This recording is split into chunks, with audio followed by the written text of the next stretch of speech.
9 juillet, Psaume chapitre 94, chapitre 95, chapitre 96.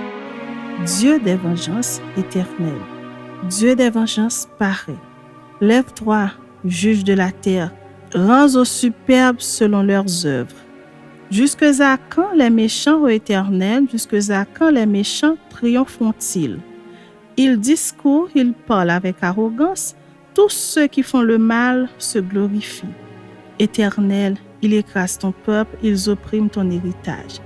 Ils égorgent la veuve et l'étranger, ils assassinent les orphelins. Et ils disent, l'Éternel ne regarde pas, le Dieu de Jacob ne fait pas attention.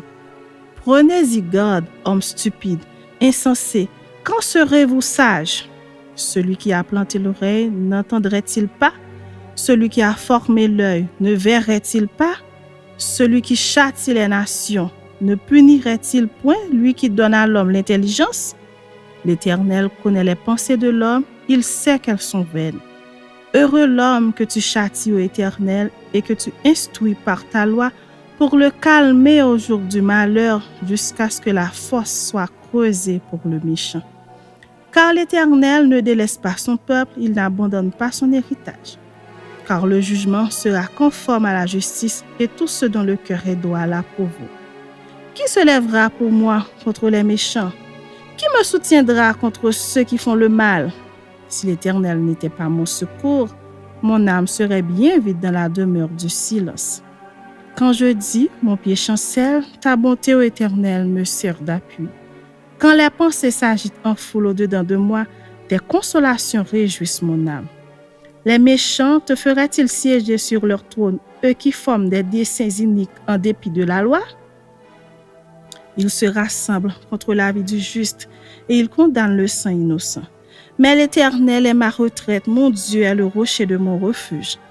Il fera retomber sur eux leur iniquité, il les anéantira par leur méchanceté. L'Éternel, notre Dieu, les anéantira. Chapitre 95. Venez, chantons avec allégresse à l'Éternel, poussons des cris de joie vers le rocher de notre salut.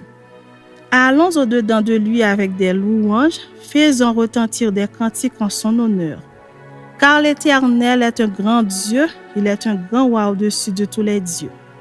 Il tient dans sa main les profondeurs de la terre et les sommets des montagnes sont à lui. La mer est à lui, c'est lui qui l'a faite, la terre aussi ses mains l'ont formée. Venez, prosternons-nous et humilions-nous, fléchissons le genou devant l'Éternel, notre Créateur. Car il est notre Dieu et nous sommes le peuple de son pâturage, le troupeau que sa main conduit. Oh, si vous pouviez écouter aujourd'hui sa voix.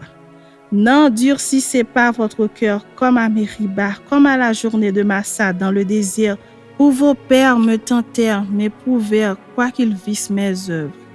Pendant 40 ans, juste cette race en dégoût, et je dis, c'est un peuple dont le cœur est égaré, ils ne connaissent pas mes voies. Aussi je jurai dans ma colère, ils n'entreront pas dans mon repos. Chapitre 96. Chantez à l'Éternel un cantique nouveau. Chantez à l'Éternel, vous tous habitants de la terre. Chantez à l'Éternel, bénissez son nom, annoncez de jour en jour son salut. Racontez parmi les nations sa gloire, parmi tous les peuples ses merveilles. Car l'Éternel est grand et très digne de louange, il est redoutable par-dessus tous les dieux. Car tous les dieux des peuples sont des idoles et l'Éternel a fait les cieux. La splendeur et la magnificence sont devant sa face, la gloire et la majesté sont dans son sanctuaire. Famille des peuples, rendez à l'Éternel gloire et honneur. Rendez à l'Éternel gloire pour son nom. Apportez des offrandes et entrez dans ses parvis. Prosternez-vous devant l'Éternel avec des ornements sacrés. Tremblez devant lui, vous tous habitants de la terre. Dites parmi les nations, l'Éternel règne. Aussi le monde est ferme, il ne chancelle pas. L'Éternel juge les peuples avec droiture. Que les cieux se réjouissent et que la terre soit dans l'allégresse, que la mer retentisse avec tout ce qu'elle contient, que la campagne s'égaie avec tout ce qu'elle renferme, que tous les arbres des forêts poussent des coups de joie devant l'Éternel, car il vient pour juger la terre.